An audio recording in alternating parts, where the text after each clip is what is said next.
நம்முடைய பிதாவாய் தேவனாலும் கர்த்தராய் இயேசு கிறிஸ்துனாலும் உங்களுக்கு கிருபையும் சமாதானமும் இரக்கமும் உண்டாவதாக. எரேமியா 1 அதிகாரம் 19 அவர்கள் உனக்கு விரோதமாக யுத்தம் பண்ணுவார்கள், ஆனாலும் உன்னை மேற்கொள்ள மாட்டார்கள். உன்னை ரட்சிக்கும்படிக்கு நான் உன்னுடனே இருக்கிறேன் என்று கர்த்தர் சொல்கிறார். ஹல்லேலூயா. அவர்கள் உனக்கு விரோதமாக யுத்தம் பண்ணுவார்கள். கர்த்தருடைய பிள்ளைகளுக்கு விரோதமாக ஒரு யுத்தம் உண்டு. அவர்கள் உனக்கு விரோதமா யுத்தம் பண்ணுவார்கள். நமக்கு ஒரே ஒரு எதிரி சத்துரு. அந்த சத்துரு யாரை விழுங்கலாமோ என்று வகை தேடி கொண்டிருக்கிறான். ஒரு மனுஷனோட வாழ்க்கையிலே கர்த்தரை விட்டு தள்ளி போற காரியங்கள் இருக்குமானால் அதுல நிறைய போராட்டம், நிறைய பிரச்சனைகள், நிறைய பாடுகள் வந்துடும். ஓயாமல் குற்றம் சாட்டுகிறவன் என்று பிசாசுக்கு ஒரு பெயர் இருக்கு. ஒரு மனுஷன் எதுலையாவது பாவத்துல விழுந்துட்டான் அப்படின்னா அதை நேரா கொண்டு போய் தர்க்கம் பண்ணிட்டு இருப்பான். இவன் இந்த பாவத்துல விழுந்துட்டான் அப்படின்னு சொல்லி தர்க்கம் பண்ணிட்டு இருப்பான். நம்ம குடும்பம் ஆசீர்வாதமா இருக்கணும் அப்படின்னா கர்த்தருடைய பிள்ளைகளுக்கு கர்த்தரை விட்டு வழி விலக கூடாது. கர்த்தரை விட்டு வழி விலகும் போதுதான் எல்லா விதமான காரியத்துக்குள்ள போய் சிக்கி கொள்றாங்க. எல்லா விதமான காரியம் அப்படின்னா என்ன அர்த்தம் அப்படின்னா, கர்த்தரை விட்டு வழி விலகும் போது எந்த பிரச்சனைகளும் இருக்கிறான் வெளியே தெரியாது. இந்த செய்தி யாரெல்லாம் அதிக அளவில் கேட்குறீங்களோ, சத்ரு யாரை விழுங்கலாமோ என்று வகை பார்த்து கொண்டிருக்கிறார். அபிக்குரிய பிள்ளைகள் இயேசு கிறிஸ்து சொந்த ரட்சகராய் ஏற்றுக்கொண்ட பின்பாக நம்ம கர்த்தருக்காக வாழ்ந்து கொண்டிருந்தால் சத்ரு தொடமாட்டான். சத்ருக்கு இடம் கொடுத்தாதான் உள்ள வாரான். அவர்கள் உனக்கு விரோதமா யுத்தம் பண்ணுவார்கள். நிறைய குடும்பத்திலே என்னால ஆவிக்குரிய வாழ்க்கையில வளர முடியல. அந்த ஒரு இதயத்துக்குள்ள ஒரு பாரம் அதிகமா இருக்கு. நான் அபிஷேகத்தை பெற்றுக்கொள்ள முடியல. எனக்கு அந்நிய பாஷை கிடைக்கல. என் கூட கர்த்தர் பேசுன்னு சொல்லி நிறைய குடும்பத்துல ஆசைப்படுறீங்க. நானும் சொப்பனம் பார்க்கணும், நானும் தரிசனம் பார்க்கணும், ஆசைகள் இருக்கு. ஆனால் தியாகம் பண்ணிருக்கணும்.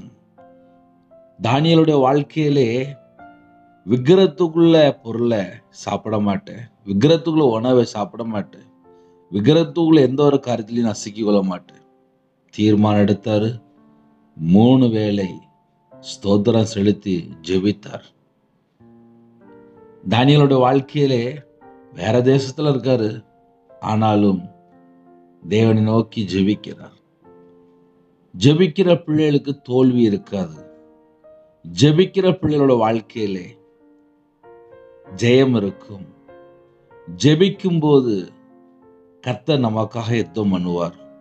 கர்த்தர் நம்ம கூட இருக்கும்போது தான் யுத்தம் நடந்துட்டு இருக்கும். அப்ப நம்ம என்ன யோசிக்கணும் அப்படின்னா, நம்ம சும்மா இருக்கலாம், நமக்காக கர்த்தர் யுத்தம் பண்ணுவார். ஆனா நம்ம கர்த்தருடைய பிள்ளைகளாக இருக்கணும். நிறைய நேரத்தில் இதயத்துல கசப்பு, வெறுப்பு, பகை, எரிச்சல், கோபம், பகை, சத்துரு ஏன் உள்ள என்டர் ஆகுறான்? அது ஒரு பெரிய ஒரு கேள்வி. ஏன்னா சில குடும்பத்துல ஒரு வசனம் வாசித்த உடனே எப்படி யோசிப்பாங்க அப்படின்னா, அவர்கள் உனக்கு விரோதமா யுத்தம் பண்ணுவார்கள். ஆமா பிரதர், எங்க வாழ்க்கையில் ஒரே யுத்தம் இருக்கு பிரதர், ஒரே போராட்டம் இருக்கு பிரதர், ஒரே பிரச்சனை பிரதர். சரி, 24 மணி வாழ்க்கையிலே எனக்கும் தேவனுக்கும் தொடர்பு எப்படி இருக்கு? நான் தேவனோடு எப்படி சஞ்சரிக்கிறேன்? நான் தேவனோடு எப்படி வாழ்றேன்? நான் தேவனோடு எப்படி நடக்கிறேன்? அதை முதல்ல கண்டுபிடிக்கணும். ஐயா, ராத்திரி எனக்கு ஒரு 2 மணி நேரம் 3 மணி நேரம் டைம் கிடைக்குயா. அந்த 2 மணி நேரம் 3 மணி நேரம் அவன் கூட யுத்தம் பண்ணிட்டு இருப்பான். அந்த யுத்தம் பண்ற நேரத்துல நீங்க தேவனை தேடணும். முதல்ல உங்க கையில பைபிள் எடுக்கணும். நீங்க முழங்கால நின்று ஜெபிக்கணும். நீங்க தேவனை தேடினா மட்டும்தான். ஆனாலும் உன்னை மேற்கொள்ள மாட்டார்கள்.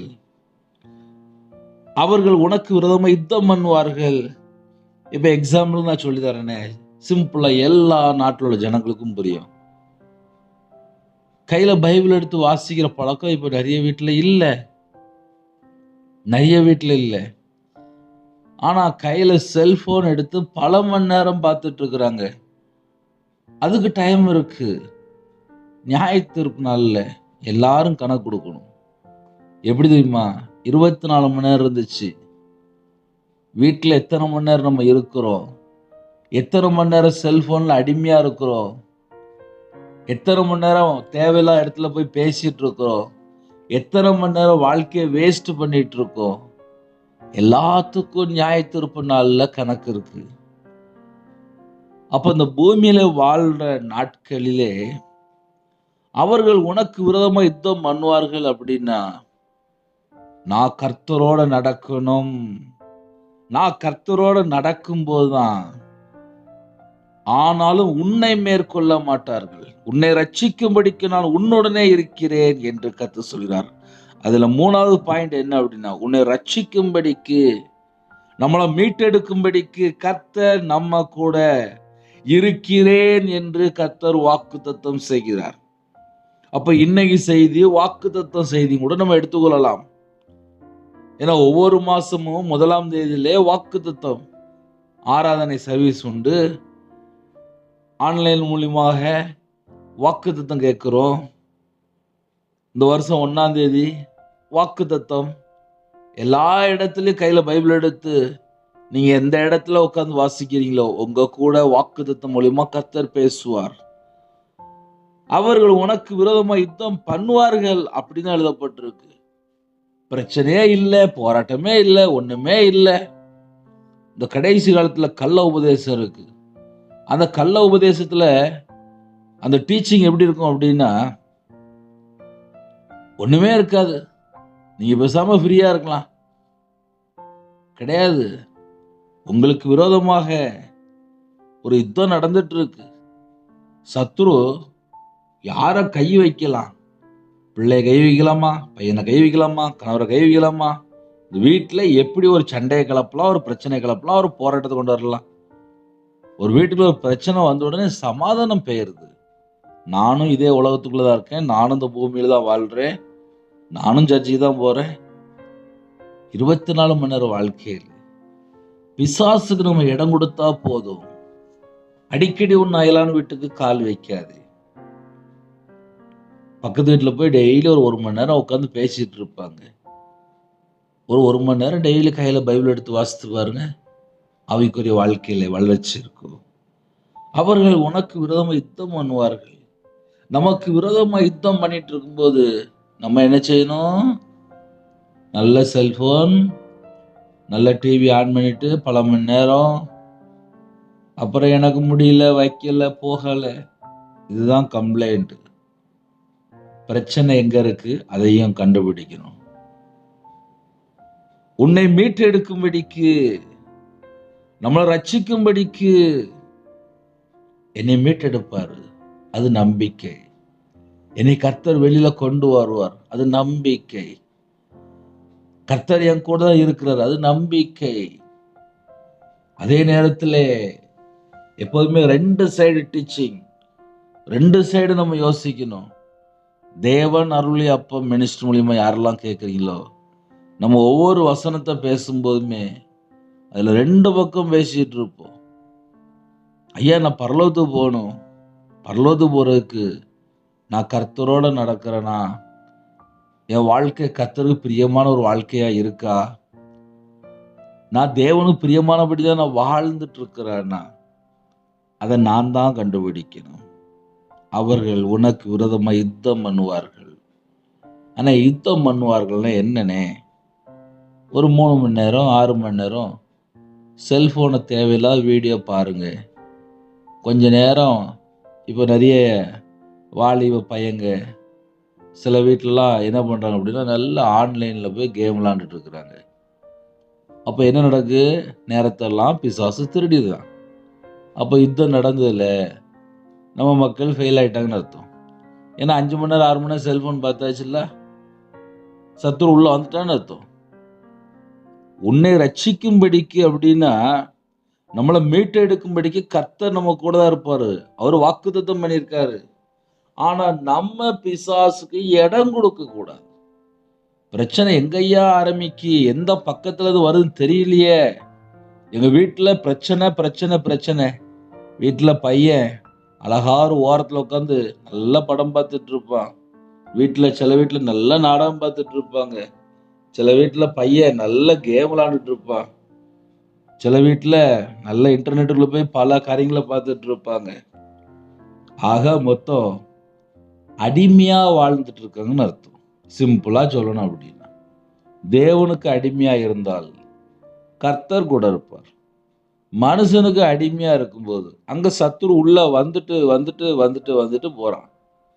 ஞாயிற்றுக்கிழமை பார்த்தா சர்ச்சுக்கு போயிட்டு வராங்க, காலையில பார்த்தா செய்தி கேட்கறாங்க. ஐயா, பகல் வேலையில நாங்க கொஞ்சம் சும்மா இருந்தோம் ஐயா, அதனாலதான் ஐயா கேட்டோம். பகல் நேரத்துல சும்மா இருந்தோம், அதான் அப்படியே டிவி ஆன் பண்ணோம், அதுல வந்துச்சா நாங்க அதான் பார்த்தோமா அப்படிம்பாங்க. அப்படின்னா என்ன அர்த்தம் அப்படின்னா, அவர்கள் உனக்கு விரோதமா யுத்தம் பண்ணுவார்கள். யுத்தத்துல கரெக்டா இல்லைன்னா செத்து போயிடுவான். இந்த கிறிஸ்துவ வாழ்க்கை என்பது ஏனோ தானான்னு சொல்லி வாழ்ந்தாலாம் இந்த கடைசி காலத்துல ஓட முடியாது. கர்த்தருக்காக நிலைத்து இருக்கணும். முடிவு பரியந்தம் நிலை நிற்கிறவனே ரட்சிக்கப்படுவான். முடிவு பரியந்தம் நிலை நிற்கணும் அப்படின்னா சில தீமையான காரியங்கள் உலகத்துக்குள்ள இருக்கு. நெருங்கி நிற்கிற பாவம் சொல்லி ஒரு சப்ஜெக்ட் இருக்கு. நம்ம கையிலேயே செல்போன் இருக்கு. நேரத்தை முதல்ல திருடிடுது. நேரத்தை திருடுது அப்படின்னாலே அது என்ன அப்படின்னு சொல்லி கொஞ்சம் யோசிக்கணும். காலைல தூங்கி எழுந்திரிச்சோன்னு அழகா கையில பைபிள் எடுத்து வாசித்து பாட்டு படிச்சு ஜெபம் பண்ணி பாருங்க, அந்த வாழ்க்கை வேற மாதிரி இருக்கும். முழங்கால் நின்று ஜெபம் பண்ணி பாருங்க, நீங்களும் தேவனும். வேற ஊடல யாரும் வேண்டாம், செல்போனா வேண்டாம், மனுஷனா வேண்டாம். தேவனுக்கும் உங்களுக்கும். ஒருவேளை நீங்க பக்கத்துல சர்ச்சுக்கு போறீங்களா, சர்ச்சில் போய் அழகா பாட்டு படிச்சு ஜெபம் பண்ணுங்க. உங்க குடும்பத்தை கர்த்தர் ஆசீர்வதிப்பார். ஒரு குடும்பம் ஆசீர்வாதமா இருக்கணும் அப்படின்னா அதுக்கு நான் என்ன செய்யணும்? அவர்கள் உனக்கு விரோதமா யுத்தம் பண்ணுவார்கள், ஆனாலும் உன்னை மேற்கொள்ள மாட்டார்கள். உன்னை மேற்கொள்ள மாட்டார்கள். ஏன்னா என் கூட கர்த்தர் இருக்கிறார். என் கூட கர்த்தர் இருக்கும் போதுதான் என் வாழ்க்கை எனக்கு ஆசீர்வாதமா இருக்கும்.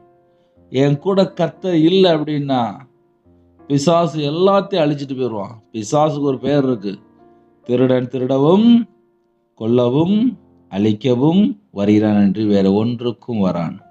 அப்ப பிசாசு ஏன் வாரான் அப்படின்னா ஆசீர்வாதத்தை திருட வருவான். ஒரு மனுஷனோட வாழ்க்கையில சமாதானமா வாழ்ந்துட்டு இருப்பாங்க. சில ஆளுக்களை வீட்டுல விட்டாச்சு அப்படின்னாலே அந்த வீட்டுல சமாதானம் போயிருது. அப்படின்னா என்ன அர்த்தம் அப்படின்னா வந்தவங்க சரியான ஆள் இல்லைன்னு அர்த்தம். ஒரு வீட்டுக்குள்ள நிம்மதி இல்லையா, உங்க வீட்டுக்குள்ள யார் வந்தாங்க, உங்க குடும்பத்துல யார் வந்தாங்க, கண்டுபிடிச்சு பார்க்கணும், செக் பண்ணி பார்க்கணும். ஒரு வீட்டுக்குள்ள சமாதானம் இல்லை அப்படின்னா அந்த வீட்டுக்குள்ள யாரோ ஒரு நபர் வந்திருக்காங்க. இல்ல நீங்க ஒரு வீட்டுக்கு போறீங்க, அந்த வீட்டுக்கு கொஞ்சம் யோசித்து பார்க்கணும். நேரத்தை திருடுதா, நேரத்தை வேஸ்ட் பண்ணுதா? உங்க வாழ்க்கையில கர்த்தரை விட்டு பிரிக்கக்கூடிய காரியம் என்ன? நேரத்தை வேஸ்ட் பண்ற காரியம் என்ன? அது மனுஷனா இருக்கலாம், இல்ல செல்போனா இருக்கலாம், இல்ல வேற ஏதாவது ஒரு காரியமா இருக்கலாம். இப்ப இந்த கடைசி காலத்துல 24 மணி நேரத்தை பல இடத்துல போய் வேஸ்ட் பண்றாங்க. அது தண்ணி அடிக்கிற காரியமா இருக்கலாம், இல்ல எந்த காரியம்னாலும் இருக்கலாம். ஏன்னா பாவம் பெருகி போயிருக்கு. பாவம் பெருகி போயிருக்கிற இடத்துலதான் நம்ம பேசிட்டு இருக்கோம். இப்படிப்பட்ட இந்த கடைசி காலத்திலே யுத்தம் பண்ணுவார்கள் எழுதப்பட்டிருக்கு. உன்னை மேற்கொள்ள மாட்டார்கள், அது வாக்குத்தத்தம். நான் உன் கூட இருப்பேன், அதுவும் வாக்குத்தத்தம் தான். ஆனா ஒரு பாயிண்ட் சொல்லியிருக்காரு, அவர்கள் உனக்கு விதமா யுத்தம் பண்ணுவார்கள். அதான் மறந்துடக்கூடாது.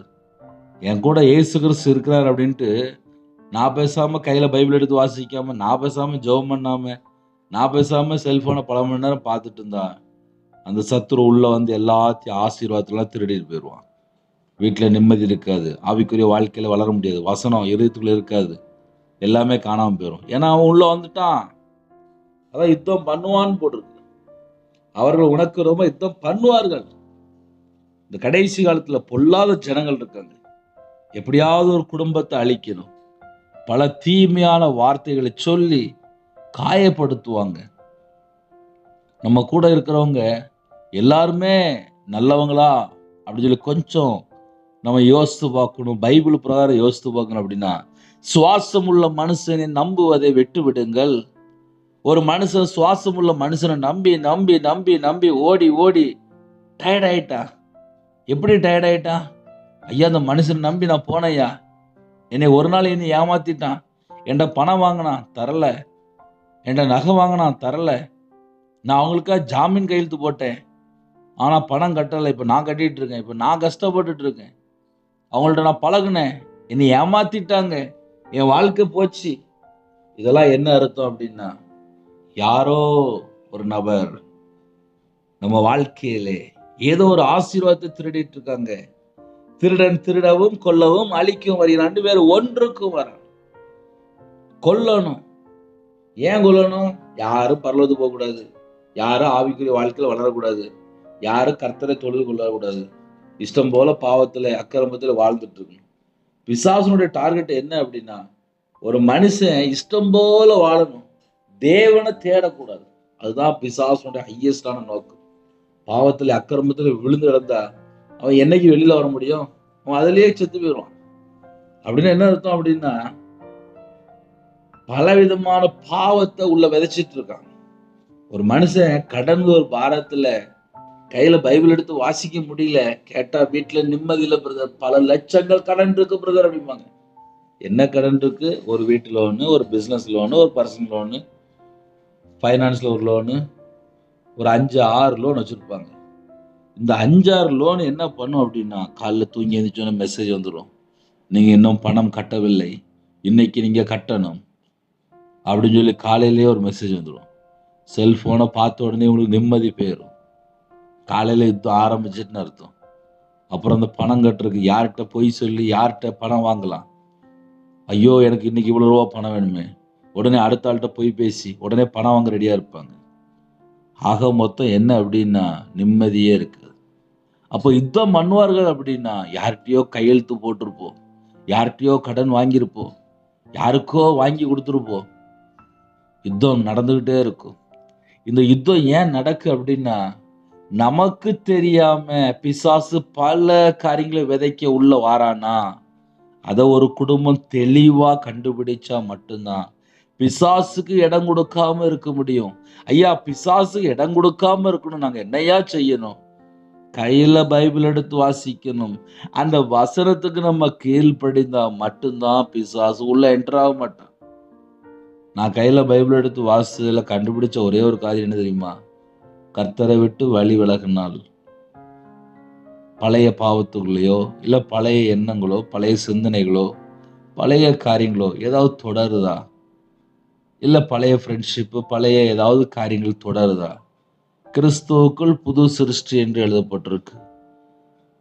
அவர்கள் உனக்கு விரோதமா யுத்தம் பண்ணுவார்கள் அப்படின்னா பிசாசுக்கு பிடிக்காது.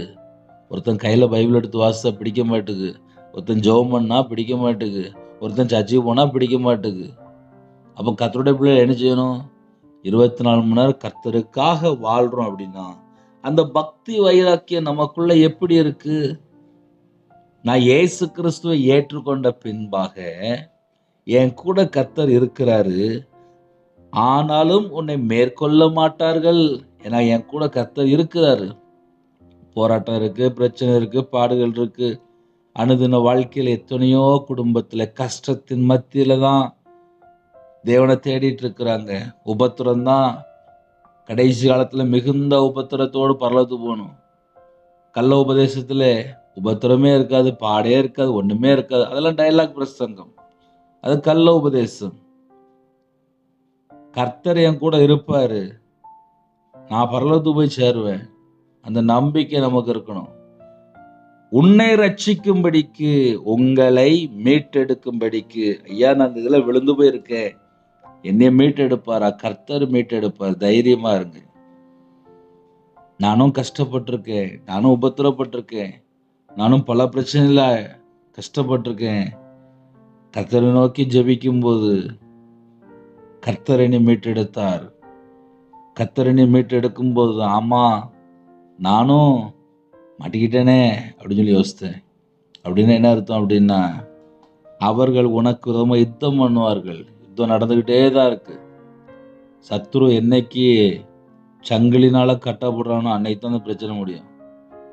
ஐயா, என் வாழ்க்கையில சத்துரு தொடரக்கூடாது அப்படின்னா நான் கர்த்தருடைய வார்த்தையில் நிலைத்திருந்தால், கனிவுள்ள வாழ்க்கை இருந்தால், கர்த்தரோடு நடந்தால், உண்மையா வாழ்ந்தால், பரிசுத்தமா வாழ்ந்தால், 24 மணி நேரத்தை டயத்தை வேஸ்ட் பண்ணாமல், ஒரு நாளைக்கு 24 மணி நேரம் இருக்கு. ஒரு சின்ன டைரி எடுங்க. தேவையில்லாமல் யார்கிட்ட எவ்வளோ நேரம் பேசினேன், தேவையில்லாமல் செல்ஃபோன் எவ்வளோ நேரம் பார்த்தேன், தேவையில்லாமல் என் வாழ்க்கையில் நான் எங்கெல்லாம் போயிட்டுருக்கிறேன், இதெல்லாம் கையில் டைரி எடுத்து எழுதுங்க. இன்னைக்கு நான் எவ்வளோ நேரம் வேஸ்ட் பண்ணேன், இன்னைக்கு நான் யார்கிட்ட எவ்வளோ நேரம் பழகியிருக்கேன், இன்னைக்கு நான் எவ்வளோ நேரம் என்னோட வாழ்க்கை கர்த்தரை விட்டு தள்ளி போயிருக்கு. இதை ஒரு மனுஷன் கண்டுபிடித்தால் கண்டிப்பாக முழு ஆசீர்வாதத்தை பெற்றுக்கொள்ள முடியும். ஆனால் முழு ஆசீர்வாதம்னா என்ன அப்படின்னா, 24 மணி நேரம் நான் கர்த்தரோடு நடந்தால் முதல்ல பரிசுத்தமாக வாழ முடியும். 24 மணி நேரம் கர்த்தரோடு நடந்தால் உண்மையாக வாழ முடியும். 24 மணி நேரம் கர்த்தரோடு நடந்தால், கர்த்தரோட வார்த்தையில் நிலைத்திருந்தால், பைபிள் என்னெல்லாம் ஆசீர்வாதம் எழுதப்பட்டிருக்கோ அந்த எல்லா ஆசீர்வாதத்தையும் நம்ம பெற்றுக்கொள்ள முடியும். அதுக்கு நம்ம செய்ய வேண்டிய காரியங்கள் சில காரியங்கள் தான். நேரத்தை வேஸ்ட் பண்ணிட வேண்டாம், எதுலேயும் அடிமையாக இருக்க வேண்டாம். ஒருவேளை அண்ணே ரொம்ப போராட்டமாக இருக்குது, எனக்கு விரோதமாக சத்துரு நிறைய தீமையான காரியத்தை விதைச்சிட்ருக்கிறான், ஃபேமிலியில் நிம்மதி இல்லை, குடும்பம் பிரிஞ்சு போயிருக்கு, குடும்பத்துக்குள்ளே போராட்டம், பிள்ளைகளோட வாழ்க்கையில் இப்படி இருக்குது. எப்படிப்பட்ட காரியமாக இருந்தாலும் முழுசாக தேவனுக்கு அர்ப்பணிங்க, தாழ்த்துங்க. தேவனோட சமூகத்தில் போகும்போது தாழ்த்துங்க. நான் தேவனோட சமூகத்தில் போகும்போது பாவியா என் மேலே கிருபையா இருங்கப்பா, உங்களை விட்டு நான் தள்ளி போயிட்டோம்ல, என்னை மன்னிச்சிருங்கப்பா, என்னை மன்னிச்சிருங்கப்பா. தேவனோட சமூகத்தில் போய் தாழ்த்தி தாழ்த்தி தாழ்த்தி கண்ணீரோடு ஜெபிக்க ஆரம்பிச்சு கர்த்தர் தான் மீட்டெடுத்தார் சொல்ல முடியும். நான் உன்னுடனே இருக்கிறேன், நான் உன்னுடனே இருக்கிறேன். இந்த வார்த்தை யாரு சொல்ல முடியும்? கொரோனா நேரத்தில் நிறைய துர்மரணங்கள். அதில் ஒரே ஒரு காரியம் மட்டும் சொல்கிறேன். கொஞ்சம் லேட் மேரேஜு, ஆண் பையன் பிறந்தான், வயசான காலத்தில் என் பையன் என்னை பத்திரமா பார்த்துக்கிடுவான் அப்படின்னு சொல்லி நம்பி இருந்தாங்க. கொரோனா நேரத்தில் பையன் இறந்து போயிட்டான். அந்த வீடு துக்க வீடாக மாறிட்டு. யார் நம்பியிருந்தாங்க அப்படின்னா, என் பையன் என்னை பத்திரமா பார்த்துக்கிடுவான், எனக்கு எல்லாமே பையன்தான் அப்படின்னு சொல்லி பையனை நம்பி வாழ்ந்துட்டு இருந்தாங்க. ஆனால் கொரோனா நேரத்தில் பையன் இறந்து போயிட்டான். இதை ஏன் உங்களுக்கு சொல்கிறேன் அப்படின்னா, என் நம்பிக்கை கர்த்தராக இருக்கும்போது கர்த்தர் மீட்டெடுப்பார். என் ஜீவனை ஒரு பொருள் மேலேயோ, ஒரு நகம் மேலேயோ, ஒரு சொத்து மேலேயோ, இல்லை வீட்டு மேலேயோ, இல்லை ஒரு தனி நபர் மேலேயோ, இல்லை குடும்பத்தில் ஒரு நபர் மேலேயோ என் ஜீவனை வைக்கக்கூடாது. என் ஜீவன் கிறிஸ்துவுக்குள்ளதான் இருக்கணும். நீங்கள் மரித்தீர்கள் அப்படிதான் எழுதப்பட்டிருக்கு. உங்கள் ஜீவன் கிறிஸ்துவுக்குள் தேவனுக்குள் மறைந்து இருக்கிறது. எனக்குள்ளே கர்த்தருடைய ஆவியானவர் இருக்கும்போது விடுதலை, சத்தியத்தை அறிந்து கொள்ளும்போது விடுதலை, குமாரன் உங்களை விடுதலை ஆக்கினால் மெய்யாகவே விடுதலை. அப்போ ரட்சிப்பு எப்போ கிடைக்கும் அப்படின்னா, சத்தியத்தை அறிந்து கொள்ளும் போது ரட்சிப்பு. சத்தியத்தை அறிந்து கொள்ளும் போது தான் நம்ம விடுதலையாக்கப்பட்ட சந்ததியா வாழ முடியும். மனுஷன் பின்னாடி ஓடி ஓடி ஓடி ஓடி நிறைய குடும்பத்தில் பிரச்சனை எங்கப்பா ஆரம்பிக்க அப்படின்னா, அண்ணே நம்பி போனேன் ஏமாத்திட்டான் அப்படின்னா என்ன அர்த்தம் அப்படின்னா, அவர்கள் உனக்கு விரோதமாக யுத்தம் பண்ணுவார்கள். ஏதோ ஒரு மனுஷன் மூலியமாக யுத்தம் நடக்கா, கொஞ்சம் கண்டுபிடிங்களேன். 24 மணி நேரம் டைம் இருக்கு. செல்போன் எடுத்து பல ஆராய்ச்சி பண்ணுறதை கொஞ்சம் விட்டுட்டு, நமக்கு விரோதமாக யாரெல்லாம் இருக்கிறா, அது செல்ஃபோனா, இல்லை ஃப்ரெண்ட்ஷிப்பா, இல்லை சொந்தக்காரங்களா, இல்லை பக்கத்து வீடா, பிரச்சனை யார், நமக்கு விரோதமாக யார் யுத்தம் பண்ணிட்டு இருக்கா, பிசாசு யார் மூலியமாக செயல்பட்டு இருக்கிறான் அப்படிங்கிறத கண்டுபிடிக்கணும். அவர்கள் உனக்கு விரோதமாக யுத்தம் பண்ணுவார்கள். நமக்கு விரோதமாக யுத்தம் பண்ணுற நபர் யாரு? ஒரு பக்கம் ஆவிக்குரிய வாழ்க்கையில் சத்துரு, உலக வாழ்க்கையிலே யார் நமக்கு விரோதமாக யுத்தம் பண்ணுறா அதையும் கொஞ்சம் கண்டுபிடிங்க. நேரத்தை திருடுறான்னா சத்துரு யார் மூலியமாக உள்ள வரான் அதையும் கொஞ்சம் கண்டுபிடிங்க. ஆனாலும் உன்னை மேற்கொள்ள மாட்டார்கள். ஆனாலும் அந்த வேர்டு ரொம்ப முக்கியம். இவ்வளோ பிரச்சனை நடந்துட்டு இருந்தாலும், ஆனாலும் ஆனாலும் என் கூட இயேசு கிறிஸ்து இருக்கும்போது அந்த 24 மணி நேர வாழ்க்கை ஆசீர்வாதமா இருக்கும். என் கூட கர்த்தர் இருக்கும்போது அந்த நம்பிக்கை அது ரொம்ப ஸ்ட்ராங்கா இருக்கும். நான் பார்த்துருக்கேன். தீமையான கருத்தை விட்டு விலகி கர்த்தர் பிரியமானபடி வாழ்றதுக்கு அர்ப்பணிச்சாலே போதும். அதுக்கப்புறம் எல்லாமே கர்த்தர் பார்த்து கொள்வார். என் வாழ்க்கையில தீமை இருக்கக்கூடாது. அதுதான் முக்கியம். தீமையை வெறுத்து கர்த்தருக்கு பயந்து, ஒரு மனுஷன் தீமை வெறுத்து கர்த்தருக்கு பயந்து வாழ்ந்தால் கர்த்தர்லாம் கூட இருப்பார். அதனால ரொம்ப போட்டு புலம்ப வேண்டாம். ஏன் புலம்ப வேண்டாம் அப்படின்னா, நிறைய வீட்டுக்குள்ளே புலம்பல் தான் இருக்கு. பிள்ளைகளை குறித்து, கணவரை குறித்து, ஃபேமிலியில் உள்ள காரியங்களை குறித்து ஒரு பாரம். எந்த பாரமும் யோசிக்க வேண்டாம். எனக்கு ஒரு சகோதரி ஜெபிக்க வரும்போது என்கிட்ட ஒரு காரியம் கேட்டாங்க. அண்ணே, நான் டாக்டர்ண்ணே, நான் பிறந்ததுலேருந்து கிறிஸ்டியன் தான்ண்ணே, நான் கர்த்தருக்கு பிரியமானபடி தான் வாழ்ந்தேன், எனக்கு 35 வயசு ஆயிட்டுனே, எனக்கு இன்னும் மேரேஜ் முடியல, எதனால அப்படின்னு சொல்லி கேட்டாங்க. வேற வேற இடத்துல இருந்து பேசுறாங்க. சில நேரத்தில் நம்ம வாழ்க்கையில் ஏதாவது தடை இருக்கும்போது தேவனோட சமூகத்திலே தாழ்த்தினாலே போதும். நம்ம தேவனை கேட்க முடியாது. ஆனால் ஒன்னே ஒன்று செய்யலாம். தேவனோட சமூகத்திலே தாழ்த்தும் போது கர்த்தர் எல்லா விதமான வாசல் திறப்பார். அதுக்கு நான் என்ன செய்யணும் அப்படின்னா, என் கூட கர்த்தர் இருக்கிறாரா? 24 மணி நேரத்தில் இந்த பிசாசு உள்ள என்ட்ராருக்கு ஏதாவது சின்ன ஒரு மிஸ்டேக் என்னுடைய வாழ்க்கையில் இருக்கா? அதை மட்டும் நான் நல்ல டெய்லி செக்அப் பண்ணால் போதும். எப்படி காலையில் தூங்கி எழுந்திரிச்ச உடனே எல்லா வேலையும் செய்ய போகிறீங்களோ, அதுக்கு முன்னாடி இன்னைக்கு என் வாழ்க்கையில் நான் பிசாசுக்கு இடம் கொடுக்கக்கூடாது, எந்த ஒரு காரியத்துக்கும் நான் இடம் கொடுக்கக்கூடாது. அது ஒரு சின்ன தீர்மானம் எடுத்துக்கோங்க. கர்த்தர் குடும்பத்தை ஆசீர்வதிப்பார்.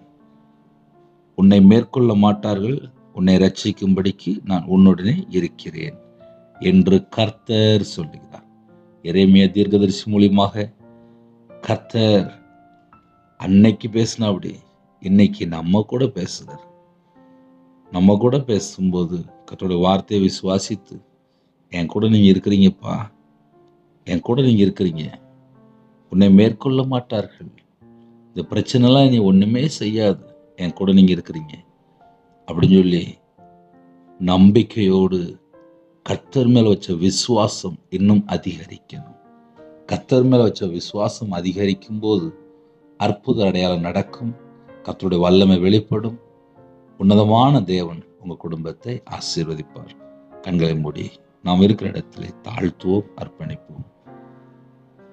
கிருபை மகிமை இந்த பரிசுத்தமுள்ள நல்ல பிதாவே, நன்றியோடு துதிக்கிறோம்ப்பா.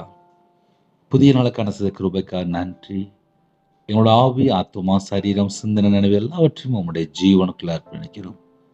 புதிய நாளிலும் பிதா, குமாரன், பரிசுத்தாவின் நாமத்தினாலே முத்திரை போடுங்க. உங்களோட இரத்த கோட்டைக்குள்ளே வேலை அடைங்க. இந்த நாளை காண சில கிருபைக்காக 1000 மடங்கு மக்கள் நன்றி செலுத்திடும்ப்பா. 24 மணி நேரமும் கர்த்தருக்கு பிரியமானபடி நாங்கள் வாழணும், கர்த்தரோடு நடக்கணும். எங்க கூட நீங்க வரணும்ப்பா. உமக்கு பிரியம் இல்லாத எந்த ஒரு காரியத்திலும் போய் நாங்கள் சிக்கி கொள்ளக்கூடாது. அப்படிப்பட்ட கிருபை எங்களுக்கு தாங்க.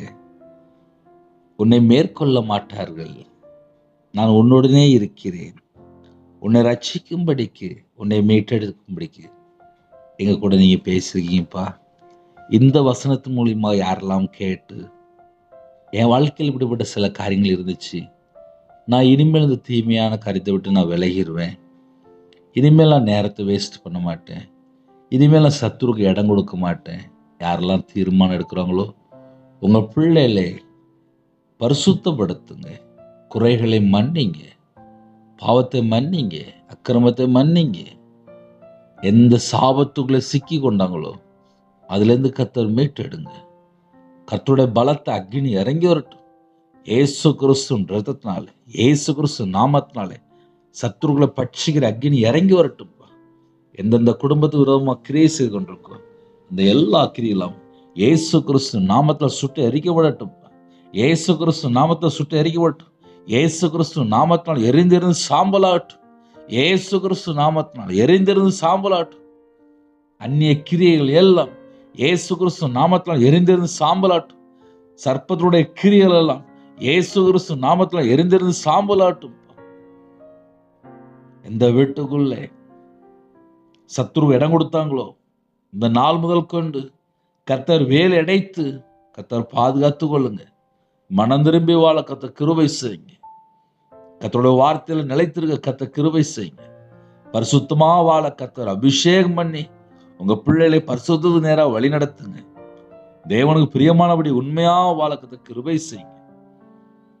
தேவனோடு நடக்கக்கூடிய கிருபை எங்களுக்கு தாங்க.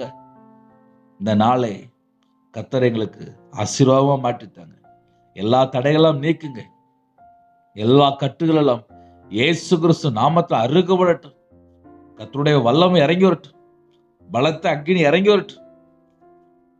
யாரெல்லாம் தாழ்த்துறோங்களோ பிள்ளைகளை அபிஷேகம் பண்ணுங்க. பிள்ளைகளை தொடுங்க. பரிசுத்தம் நிரப்புங்க.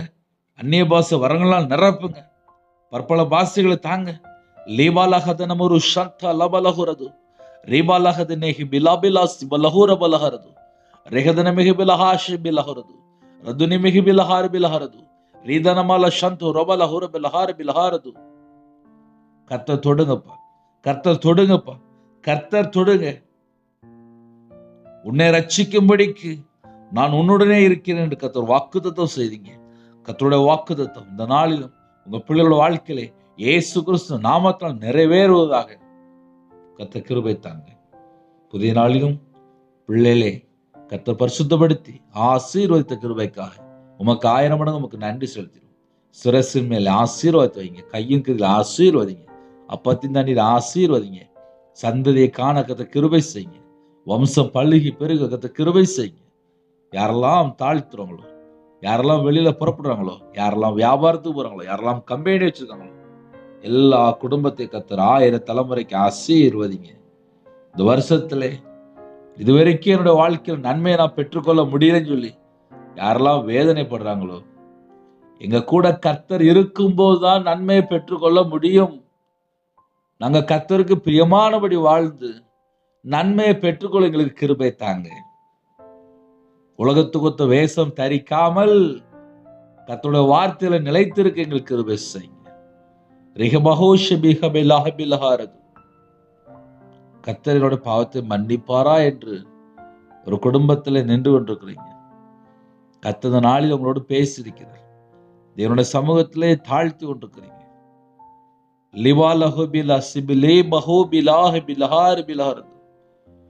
அப்பா உங்க பிள்ளைகளோட ஜெபத்தை அங்கீகரித்து பாவத்தை மன்னித்து பரிசுத்தப்படுத்தி ஆசீர்வதிங்க. பிறந்த நாள் திருமண நாள் யாரெல்லாம் கொண்டாடுறாங்களோ கர்த்தருடைய கரம் பிள்ளைகளை தொட்டு ஆசீர்வதிங்கப்பா. இந்த வருஷத்துல எல்லா விதமான நன்மைகளையும் பெற்றுக்கொள்ளணும். கர்த்தர் கிருபை செய்யுங்க. கர்ப்பத்தின் ஜீவிரங்க கர்த்தர் மனமிறங்குங்க, ஆசீர்வதிங்க. மாசமா இருக்காங்க ஆசீர்வதிங்க. டெலிவரி வர கர்த்தர் கூட இருங்க. வெளியில புறப்படுறாங்க எல்லா குடும்பத்தையும் கர்த்தர் வேலையடைத்து ஆசீர்வதிங்க. படிக்கிற பிள்ளையோட தேவைகள் எல்லாவற்றையும் கர்த்தர் சந்திங்க. வேற வேற நாட்டுக்குள்ள இருக்காங்க எல்லா குடும்பமும் இயேசு கிறிஸ்து நாமத்தினாலே ஆசீர்வதிக்கப்படட்டும். தேசத்துக்குள்ள சமாதானத்தை தாங்க. கடைசி காலத்துல அக்கிரமம் மிகுதியாய் கொண்டிருக்கு. அன்பு தனிந்து கொண்டிருக்கு. யாரெல்லாம் இந்த செய்தி கேட்டு ஜெபிக்கிறாங்களோ அந்த வீட்டுக்குள்ளே அந்த குடும்பத்துக்குள்ளே கல்வாரி அன்பினாலே நிரப்பப்படட்டும். கர்த்தர் பிரியமானபடி வாழ கர்த்தர் வேலை அடைங்க. கர்த்தர் உன் பிள்ளைகளை பாதுகாத்துக்கொள்ளுங்க. முன்னும் பின்னுமா தேவதை நிப்பாட்டி பாதுகாத்துக்கொள்ளுங்க. எல்லா நாச மோசங்களும் விலக்கி கர்த்தர் வேலை அடைத்து ஆசீர்வதிங்க. சரீரத்தில் பலவீனத்தோடு படுத்த படுக்கையில யாரெல்லாம் இருக்கிறாங்களோ கர்த்தர் பூரண சுகம் தாங்க. பரிபூர்ணமான விடுதலை தாங்க. எத்தனையோ குடும்பத்துல கேன்சர்ல பாதிக்கப்பட்டிருக்காங்க. சரீரத்துல பலவிதமான வியாதியில பாதிக்கப்பட்டிருக்காங்க. ஒவ்வொரு குடும்பத்தையும் கர்த்தர் தொட்டு ஆசீர்வதிங்கப்பா. எல்லா குடும்பமும் ஆசீர்வதிப்பட்டும். எல்லா குடும்பமும் ஆசீர்வதிப்பட்டும். கர்த்தர் பொறுப்படுத்துங்க. உங்க நாம மட்டுமே விடட்டும்.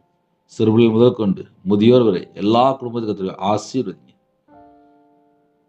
குறைகள் குற்றங்கள் எல்லாவற்றையும் மன்னிச்சிருங்க. கர்த்தர் பொறுப்படுத்துங்க. தேவன் அருளி அப்போ மினிஸ்டர் மூலியமா இணைந்துகிற குடும்பங்கள் இயேசு கிறிஸ்து நாமத்தினாலே ஆசீர்வதிக்கப்படட்டும். பலனிலை திறந்து பண்டசாலை திறந்து பரிபூர்ணமாக ஆசிர்வதிங்க. உமக்கு பிரியமானபடி வாழ்ந்து எல்லா விதமான ஆசீர்வாதம் பெற்றுக்கொள்ளும். கர்த்தர் கிருபை செய்யுங்க. கர்த்தர் பொறுப்படுத்துங்க. துதி கனமகிமை எல்லாம் கர்த்தரா இயேசு கிறிஸ்து ராஜா ஒருவருக்கே செலுத்திடும். இயேசு கிறிஸ்து மூலமா கேட்கிறோம் நல்ல பிதாவே, ஆமென். தேவனுக்கே மகிமையுண்டாவதாக. கர்த்தர் தாமே உங்களையும் உங்கள் குடும்பத்தையும் உங்களுடைய வம்சத்தையும் உங்களுடைய தலைமுறையும் கர்த்தர் ஆசீர்வதிப்பாராக. ஆமென். கிறிஸ்துவில் பிரியமானவர்களே, காலவேளையிலே இந்த செய்தி யாரெல்லாம் கேட்டீங்களோ டயத்தை வேஸ்ட் பண்ண வேண்டாம். தேவனுக்கு பிரியமானபடி வாழ்ற கற்பனைங்க. கர்த்தர் கூட இருப்பார். ஹல்லேலூயா. God bless you. எனக்கு ஜெபித்துக் கொள்ளுங்கள். ஜெபிக்க வேண்டி விரும்பினால் 9442504351 என்ற நம்பருக்கு தொடர்பு கொண்டால் உங்களுக்கு ஜெபிப்போம். God bless you.